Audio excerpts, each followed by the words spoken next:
Hello and welcome inside another edition of IndyStar Preps Weekly. My name is Brian Haenchen, joined by Akeem, Glaspie, Neddenriep. We are coming to you pre-recorded from Hamilton Southeastern High School. I almost messed it up again, but guys, I pulled it off. We're here. We're great. The weather's wonderful. How you boys doing? I'm good. I'm proud that you got through the intro, Brian. Thank you. It makes me feel really good. Yeah, this place will look a lot different Friday night. Should be one of the best crowds in the Mudsock game. Is always, it's Mudsock week, and no better place to be, I would say, than IHSAA here. And on a Tuesday morning, there's nobody out here, but Friday night there'll be probably 5,000-6,000 people here probably. This is the calm before the storm, coming off a long weekend. Everybody's been firing up and getting ready for what should be a fun weekend. But before we get to that, let's talk about the games that we covered last week. Kyle, let's start with you. You had a big rivalry game last week, right, with Chittard and Roncalli? Yeah, it was a really good game. Roncalli won 17-14. Went right down to the wire. I came away impressed with really both teams. I thought, I think it ended up being 72 plays, offensive plays for Roncalli. Chittard at 34. So a huge discrepancy on the number of plays. Time of possession, Roncalli had 217 play drives in the second half, but they couldn't quite. Chittard did a nice job of kind of keeping them from putting the game away. Defensively, they would drive, but then not be able to quite finish the drives. And then finally got a turnover late. Roncalli missed a field goal with about 3 minutes left, got blocked. It was kind of a bad hold and or snap. I don't want to blame anybody in particular, but it was being a former holder myself, I wouldn't want to be put in that position. But anyway, the kick got blocked. Chittard had the ball back, got to about midfield, fumble. Roncalli gets it back, goes down, kicks a 29-yard field goal. Levi Wessler, the kicker, his longest field goal of his life. It was fun to talk to him about that because he's kind of a new kicker for them. He punted last year, but this is his first time really kicking. Place kicking. He drills it. They win with 4 seconds left and 17-14. But really, I thought the story was Luke Hansen and that offensive line, man. They just kind of grind up yardage. And I think his longest run was 19 yards, but he had 233 total on 47 carries. So, I mean, that's a huge workload. And might be something they'll have to, as the season goes along, maybe scale back on using him that much just to kind of save him for the playoffs. But really, I mean, he's kind of their offense right now, and they need to be able to probably throw the ball a little bit more consistently. And I think they're capable of that with Eric Moyers, and that'll be something they'll just have to work on. But I came away impressed with Chittard. I think that's a team with Drew Van Vliet at quarterback. Really nice arm. He had a 72-yard touchdown pass. It was just perfect for a touchdown. And then, I thought he ran the ball a little bit. He was able to scramble some and get out of some trouble. So I didn't come away thinking any less of Chittard and certainly not of Roncalli. So I think, when you look at 4A, Roncalli, New Pal, Mount Vernon I think will still be good. Mooresville is 3-0. So really it's that class is kind of what we thought it would be. And then Chittard I think probably still the team to beat in 3A. So, yeah, really fun game. It was an interesting game, and I think, those teams won't see each other down the line, but we'll both be playing deep in the tournament, I think. Speaking of run-happy teams, the game that I had, Noblesville versus Fishers last Friday. Noblesville, a team that certainly likes to run the ball a lot, not as strong throwing it, but they had it down to a 3-point game early in the second half. An 85-yard kick return by Fishers, Joe Anthony Hall. Just a blister kick return. Looked like he was gonna break it to the house, but he got tackled at the 5-yard line. Just an incredible job closing down and taking him down by Noblesville there. But it sort of just delayed the inevitable with Fishers capitalizing on that play with the touchdown. It was the first of 21 unanswered points as they turned that game into a blowout real quick. The Noblesville that saw last night looked a lot better maybe than the team that I saw last year. I think they played Zionsville. I can't remember who they played when I watched them, but they looked a lot better. Like, the offense looked crisp for spurts, and when they're able to get rolling, they're really good. It's just that when a team's able to shut them down like Fishers was able to as that game progressed, it's really tough for them to find other answers, because once you're able to key in on that run and force them to pass a little bit, it gets a lot harder. That being said, their freshman quarterback had some good throws. He got better as the game progressed. It just, you can tell that with him being young, it just, you're still not there. It's going to take him some time. But for Fishers, that was a great response that sets up really nicely for the festivities they're going to have coming up here on Friday. Yeah, John Anthony Hall, if people don't know, sophomore, 3-sport athlete. We're our story on 3 Sport Athletes will be out soon. Hey. So, hey, there we go. But he is an electric athlete, long jumper. I saw him long jump this spring, and, just a really one of those type of guys that just doesn't come around very often. Basketball player, and maybe his best sport's football, and we saw that Friday night, and I think we'll see it. HSE will have to game plan for him, in multiple areas. So will be fun to see, and we'll talk about that game here in a little bit. But definitely a kid to watch in the future. Akeem, you had a rivalry game, LC versus LN. What did you take away from that one? Yeah, heading into the game, my main question that needed to be answered was kind of how does Montez Jones respond to a poor performance the week before? And the answer to that question is he didn't have a chance to, because he started the game at wide receiver. So that kind of was a new wrinkle with Tanner Appalette starting at quarterback, the transfer from Bishop Chatard. And on the LC side, Coach Patterson he really heated them up. The pressure was just impressive. I mean, the first third down that LN faced, there was a corner blitz off the strong side, and for a sophomore quarterback, that's just so much to process. And he was pretty much under fire the entire first half. Ended the first half with an interception. LC recorded 6 sacks total. And so Montez Jones actually came back at quarterback in the second half, but at that point, LN was already trailing, and LC got a big boost from running back Jayshon McCullough. He entered in the second quarter. He ended up with over 100 yards rushing and 2 touchdowns. And talking to him after the game, he said he feels like he could be the guy to kind of be the main back. So he's a kind of an offensive boost that they got. But my main takeaway, again, is just LC's defense. Obviously, when you have a defensive end like Josh Pickens, LSU commit, there you can get pressure off the edge. But Coach Patterson was bringing it from everywhere, off the edges, and with 3 down linemen, with 4 down linemen. It was really impressive, the kind of the schemes they were able to do to get pressure. And when LC is playing defense like that, it just makes the secondary job easier, and their front seven can be dominant at times. So that was kind of my main takeaway, just the dominance of that front seven. And for LN, they need to figure out what they want to do on offense. Talking to Coach Mallory after the game, I don't think it was necessarily a benching for Jones. They just wanted to see what the sophomore can do. But I feel like if they want to have a chance to kind of have a much more consistent offense, they need to feature more Jones and more Richardson, because Ali wasn't really able to get going as well. So, again, credit to LC's defense for what they were able to do. Kyle, were there any other games that jumped out to you before we start looking ahead to next week? It looked like maybe Mount Vernon was in a bit of a dogfight there. Anything else jumping out to you? Yeah, Mount Vernon beat Greenfield Central. That was one of the games that I thought would be a really good one. Greenfield Central hung in there. Their program's kind of been building 35-28. But, it wasn't a week of we didn't kind of have the huge games of week 2 necessarily. But I think for teams like, Ben Davis, they're really, and I think we'll find out Friday maybe where they're at as a program, but they took care of Pike 38-0. I didn't really see that coming. The way Pike had played the first 2 weeks, I thought that'd be a little bit closer of a game. And also Carmel got their first win. They beat Detroit Cass Tech, and so that's a team we knew they weren't going to go winless, obviously, and they're going to – I think it looks like they can string some wins together here the next several weeks. So that was and then I think one of the other ones was probably the Cathedral Penn game. I was kind of tracking that. And at halftime, they were up 14-13 on Penn, and it was actually 13-0 Penn at one point. So Cathedral really had to fight back, and I'm a little bit concerned for them as far as their running game goes. They weren't able to run the ball very well. So you're really relying on Danny O'Neill and Jerron Tibbs, who are great players, but I don't know if you can win like that in 6A in November. So I'm just kind of curious, and no one's going to feel bad for Cathedral certainly in 6A. but I do wonder kind of how that maybe fits together. As the season goes along, they got to figure some things out, but certainly capable of doing that. But yeah, I thought for the most part, a lot of things that we probably thought, and there were some good matches. I think Whiteland's win over Decatur. We were at Decatur last week doing the show, and Whiteland is certainly proving to be a real. I think they're the best team in 5A right now, so I think that's something we're taking away from this week too. Decatur's what now, 0-3? They're 1-2. They beat Columbus North the first week and then lost to New Pal and Whiteland. What do you make of them at this point of the season? I mean, I think they're going to be a team where, I know they're fighting some injuries too, and they have a young quarterback. So that's part of it's hard when you're playing these best teams where you got a really young quarterback playing. He's a good quarterback. I mean, Bo Polston's going to be one of the best around, I think. But, when you talk about, and you talked about too, Brian, the freshman for Noblesville that quarter. So when you're playing a freshman at that level, it's hard. So I still think, in 5A, they've been so good, and this is kind of an opportunity opportunity for them to, with Cathedral leaving and New Pal's not in 5A, there's still that opportunity there. I just think right now, to me, Whiteland and Franklin look to be overall just better teams than them right now. But I don't know if that'll be the case by the end of the year. We'll find out. They obviously, they still have Ace and Stevens. They still have a lot of good players on that team, but obviously have some work to do, especially on offense.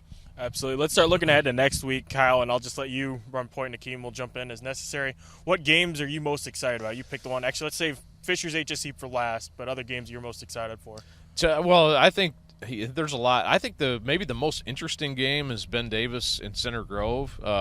Center Grove, and we should have mentioned that too, Brian, but they lost to Trinity, Louisville Trinity on Friday in double overtime. So that's the end of their – we probably should have talked about that earlier. The end of their 30-game winning streak, which has been a storyline for obviously a long time now. So, I left them number one in our power rankings just because I think you lose to an out-of-state team on the road. Comes down to a 2-point conversion. I mean, that's a coin flip. So I still think they're, I don't know if they are the number one team, but I think they're deserving according to what I think. But, I don't know how they'll – the interesting matchup there is Elijah Price, that offense for Ben Davis. Thomas Gotkowski came in 2 weeks ago, played really well the last 2 weeks at quarterback. Marcus Reese is starting to really, show what he can do at receiver. How can Ben Davis kind of combat, Center Grove's offense, which didn't even have 100 yards rushing against Trinity? So that may be a bad sign. But this matchup, to me, these teams have met, I think, the last 3 years in the semi-state, and Center Grove's won all of them fairly handily. So I think Ben Davis, for them, it's kind of a chance to say, all right, how much closer are we to beating Center Grove now? And maybe they're better than Center Grove. So to me, that looks like the best, maybe not the best game necessarily or the most build-up, but I'll be really curious to see how that game turns out Friday. It seems like, maybe it's cliche, but it feels like a potential inflection point where if you're Ben Davis, you finally conquer Goliath, and even if you just keep it close and lose, maybe kept it close in the past couple years in the playoffs, could send them rolling. And then for Center Grove, then obviously 2 losses in a row after having not lost in years. How do they respond to that then, and how do you keep that from snowballing, and who knows? There's no more resilient program or coach than Eric Moore, so I know they'll bounce back. And even if they lost this game, they're one of those programs that's always once it's late October, November, they're like a different team than they were in August and September. They just get better almost every year as the season goes along, and they're kind of built. Their running game's normally built for that at the end of the year. But I don't know, Ben Davis, to me, they have the horses this year to make this a really good. And I think defensively with Nyland Brown and what that defense can do. I mean, I am curious because this Center Grove team's not as super talented at the very top end as some of the ones they've had here the last 2 years. So I think it's a potential upset in that game. Akeem, anything that you're particularly looking forward to? What game do you have this week? I have Whiteland and Franklin, and actually I was able to go to Franklin and during the preseason and just talk to those guys, and it's kind of what stood out to me was just how close they were in terms of that senior class. They were a team that came up through the Franklin youth system when they were kids, and they had an undefeated season, that kind of class that came in with high expectations, and they've kind of stayed together, and this is their last hurrah to kind of make a name for themselves. And obviously they have Max Clark, the potential number 1 overall pick in the MLB draft at wide receiver, and they kind of respect the fact that he's risking injury, just to say it bluntly. Football is a contact sport, and he's their best wide receiver. He's a big play wide receiver. So just the continuity that they have, and with him at wide receiver, I'm interested to see how they can go against a surprising Whiteland team. I mean, they're 3-0, and they have a great rushing attack, but I don't know if anyone expected them to be 3-0 at this point. So that's something that I'm definitely looking forward to. Kyle, what other games are jumping out to you? Well, I think Cathedral Chittard is one. I think, Brian, you'll have that game. Cheating here a little bit. I think the obviously Fisher's HSC, we can talk about that in a little bit. Another one is Brebeuf and Guerin. Guerin beat Heritage Christian on Friday night. They're 3-0 right now. Brebeuf didn't play because Ritter was unable to play, so they're coming off a bye week. So Guerin, one of those games again where it's if you lose, it's not a huge deal, but kind of be curious to see how far they've come. They only won 3 games all of last year, so to be 3-0 and playing the way they have, Ryan Zimmerman is just absolutely tearing it up at quarterback through 3 weeks. So I think that'll be a good one. Another one, Akeem touched on Lawrence Central. They play Warren Central on Friday night. So another huge, and that's a rivalry game that I think will be an interesting matchup. can that defensive LC slow down Warren, which had a lot of rushing yards this past week against North Central, and a young quarterback. They've been kind of trying some different guys at quarterback. And that's a game I know Warren is definitely going to be up for. I know LC's going to be up for. Jason West, he coached both those programs over the years now at Franklin Central, and that's been a really good matchup. When those teams are both really good, so that's a good Webo and Tri-West. I think is another one to watch. There's a lot. I mean, New Pal, Mount Vernon, Decatur Central, Mooresville, and we'll touch on some of these with our picks. But yeah, I think there's this week 4 is almost as good as what we had 2 weeks ago, week 2. Good stuff, good stuff. I think we should probably get to the picks unless there's anything else you guys wanted to talk about. No, let's get. I'm ready for the picks. Let's delay it. No. Yeah, maybe we should just end the show here. There's some ambient noise. What? We've had enough. No, I think we should dive into these picks. We're currently filing some injunctions on Kyle's request. I have to be a fair and neutral arbitrator, so I'm on Kyle's behalf. I represent him like I represent Akeem. But we are filing an injunction. We are counting him. But as of now, Akeem went 9-1 last week. Kyle went like 1-9, I think, in an homage to Akeem's first week. What? Anyway, long story short, Akeem is now a game ahead of Kyle in the pick standings, his first ever lead in the contest. Akeem Glaspie, the same gentleman that went winless in his picks debut, has a lead on the king. Akeem, how you feeling? I just want to pat myself on the back. I think this is a testament to my hard work and research that I do week in and week out to best Kyle Neddenriep. I mean, you can't just roll out of bed and pick better picks than Kyle. So, I mean, a credit to Kyle for being great, but also thank you. I like this. I like the backhanded compliment. Yeah, but I also want to acknowledge my greatness and knowledge. And, this is not something I take lightly, and hopefully I can keep this lead for the rest of the season. So you're the Glaspie, ladies and gentlemen. Yeah. Kyle, how do you respond? You know what? I just want to see how he plays with the lead. Is he going to hold the ball? Is he going to run the 4 corners? Yes, we're going to pick the same games for the rest of the year, so I can't lose. He's just going to match me step for step. Mm-hmm. No, I thought actually, last week there was there were some games I thought when we picked him last week, like the Greenfield Mount Vernon game I thought would be a toss-up. So there was a lot of good, the Whiteland Decatur. I think I picked Decatur that game. I did the hometown pick. So I got some, I went out there on a limb a little bit, kind of like you did that first week last year, and I lost big time on them. Yeah, I was right, and Kyle went out on a limb. So there's been some good parity though, in all seriousness, with these games. Where you can't pick them. It's not all chalky. Like it felt like last year there were long stretches, and obviously we're only 3 weeks in, so that's still potentially going to happen. But yeah. It feels like there's a lot more parity, a lot more unpredictability with some upsets, be it a Whiteland, be it with Decatur Central losing, and things like that going along here. Yeah, and I'm going to try to pick, when we do these 10 games, you may not always see like the top 10 matchup against someone who's not. We'll try to do games that are relatively even, so that makes it fun, I think, too, to where we may pick some different games, so. Absolutely. Yeah. I'm excited for it. Yeah. I'm excited for you, Akeem. Akeem has been working so hard, folks. It's all he thinks about. It's all he's. It is. We walk into the office and there's Akeem in the weight room, just with the book and the computer, just doing research. He's looking up Kyle's old stuff. It's like it's know your enemy, and there's Akeem again, putting in the hours and nobody else wants to. Yep. And he's up there reading Kyle's stories from like 06 and 05, and it's like Akeem. Kyle wasn't even here in 06 and 05, but Akeem's like, no. You got to know him, and he's done that, and you tip your cap, and it's a really proud moment. And, God, Kyle is going to curb stomp you this week. We'll see. We may have a lot of the same picks. I think you've awoken a dragon. We're going to save HSE and Fishers for last week and talk about the game a little bit more in depth. So let's go ahead and start this week's picks with Center Grove at Ben Davis. Akeem, why don't you lead us off? Yeah, I mean, like Kyle said, when you don't lose for 30 straight games and a program like Center Grove that has a lot of pride, I kind of would hate to be that next team that they see coming off a loss. It's not something they've experienced a lot, but I will say Tyler Cherry, the quarterback, has been improving every single game. That's kind of a good sign to see. 82 yards, 180, and then 222 in his last game, so that's a positive sign. I'm going Center Grove.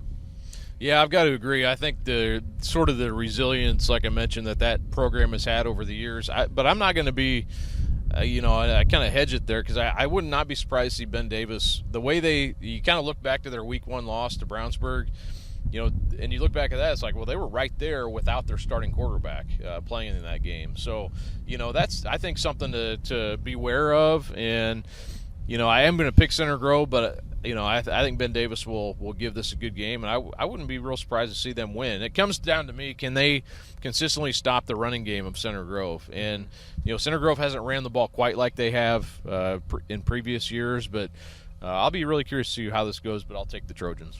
Franklin at Whiteland, the game that Akeem's going to be at. Kyle, why don't you start us off with that one? Yeah, I think this is going to be another one that, again, rivalry that Whiteland has dominated. They're both Johnson County programs. But Peyton Emberton in that running game, there have been over 300 yards every single game. I would say in the history of football, if you run for 300 yards, you're probably going to win about 98% of the time. I don't know if they'll get to that point, but I think they'll run the ball well enough to beat Franklin and move to 4-0. Akeem? Yeah, and I know I spoke glowingly about Franklin earlier this show, but like Kyle said, Whiteland 315 yards per game to be exact. Peyton Emberton 142 yards per game. Just so you know, I got to get these numbers off somehow. This is why he won last week. Yeah, because of the decision. Again, with There's no rounding up or down here, brother. With that option attack, again, like Kyle was saying, if you can get that rolling, it's so hard to stop, and if you're able to get a lead, it's so hard to play catch up as well. So I'm going Whiteland.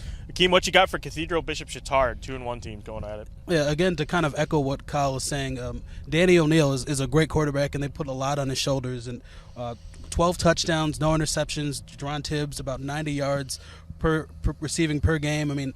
Yes, they can't run the ball, but again, when you have two studs like that at quarterback and wide receiver, I think that can get the offense going and kind of carry them and create big plays. So I'm going to go Cathedral. I wouldn't be surprised. I'll take Cathedral too, but I wouldn't be surprised if they really kind of come out and try to establish the run up in Chittard. That Roncalli game, they are a lot smaller up front than Roncalli and will be against Cathedral.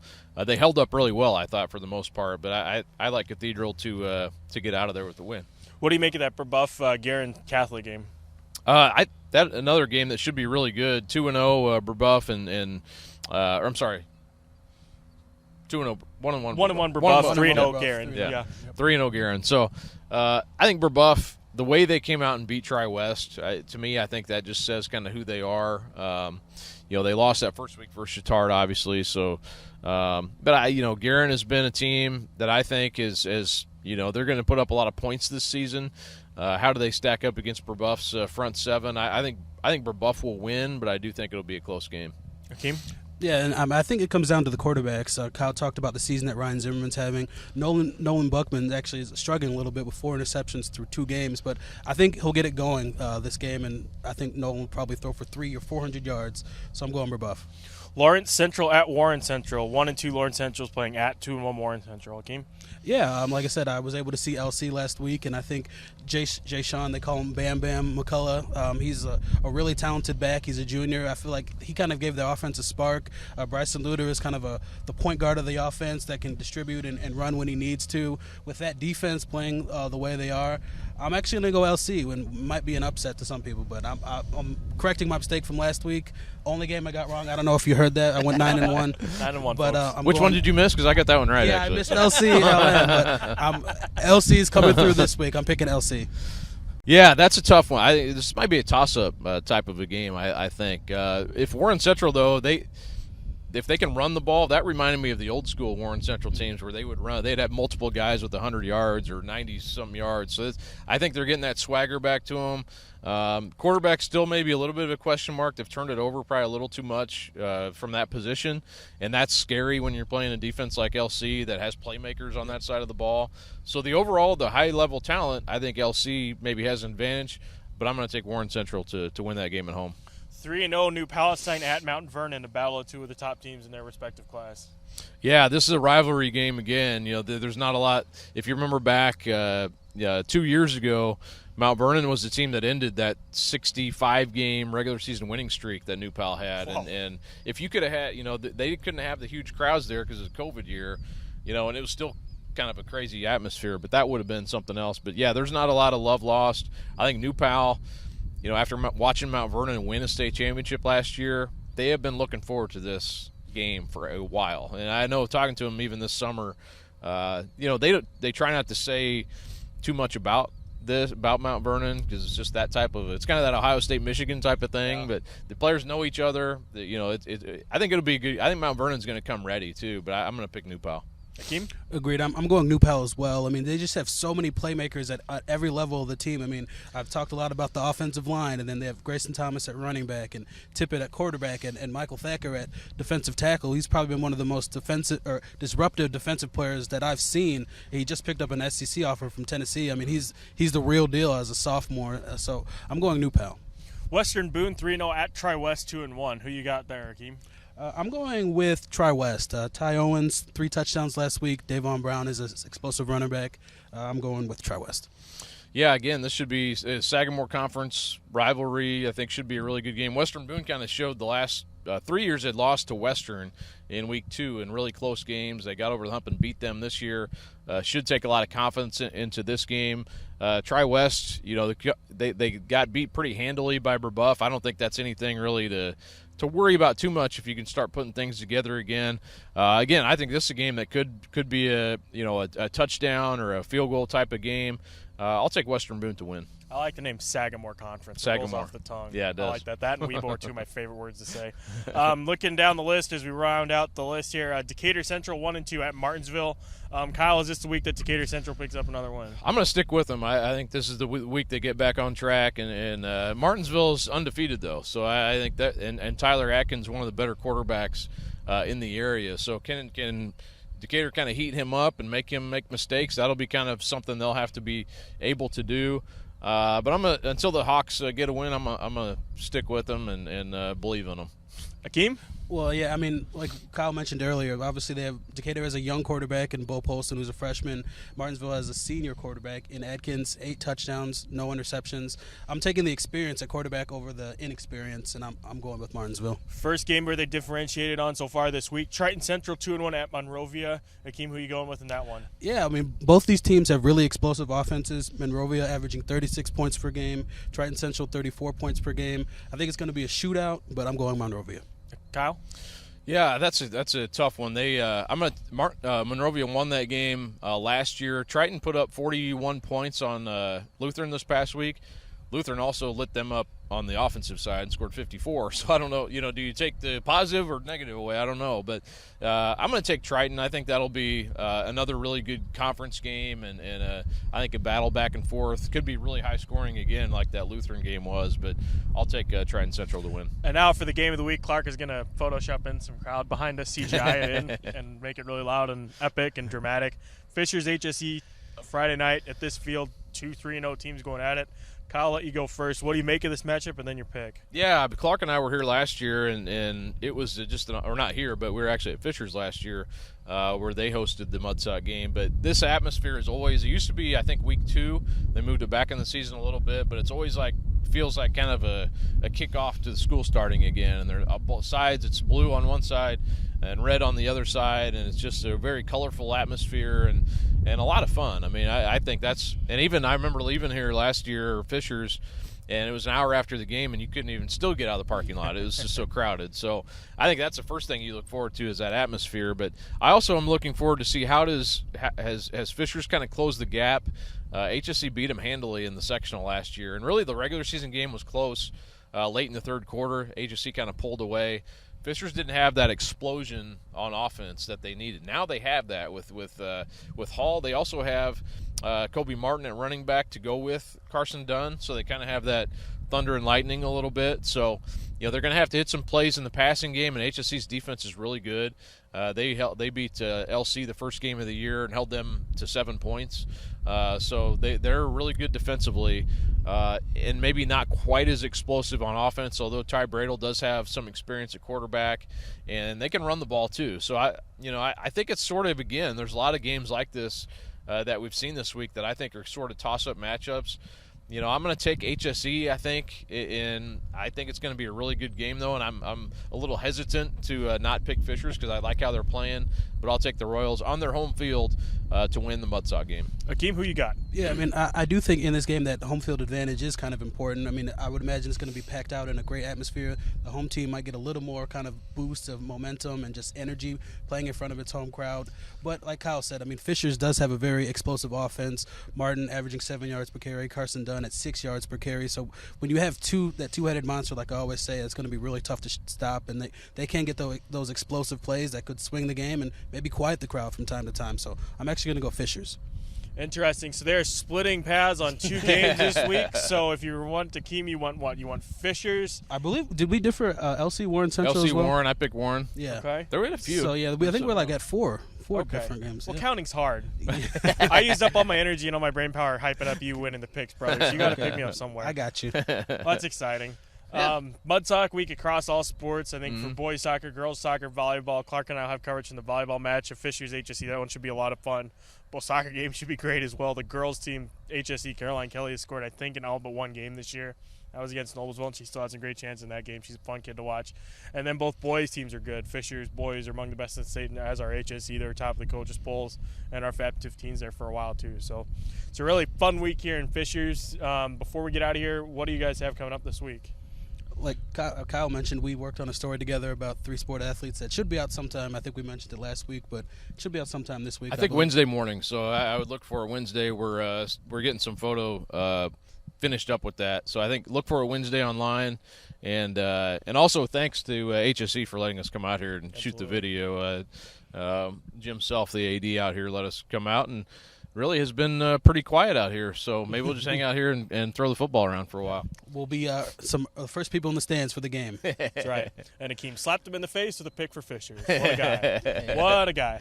Akeem, do you have features, stories coming up this week? You got the 3 athletes thing. What else you been working on? No, maybe a high school football story, but I'm not exactly sure. We're working on something for next week, too, but don't want to say No what that spoilers. is just yet. Yeah. We got wrestling coming up soon. I know Kyle has been kicking it around. I've been starting to dive in a little bit to basketball season. Winter sports are almost here. September 1st, I want to die. Akeem? Yeah, I don't have anything to add to that, Brian. Thank you. Well, it'll be fun. Yeah. All right. Well, that's a good awkward note to end the show on. We thank you all so much for watching. Check out Kyle on Twitter for post-game spaces. We had one last week, a controversial episode of Kyle Spaces with Kyle Neddenriep. Akeem and I will be along. Clark will be at that game. He'll be with me for volleyball. It's been a lot of fun. We thank you all so much for watching. We'll be talking to you next week.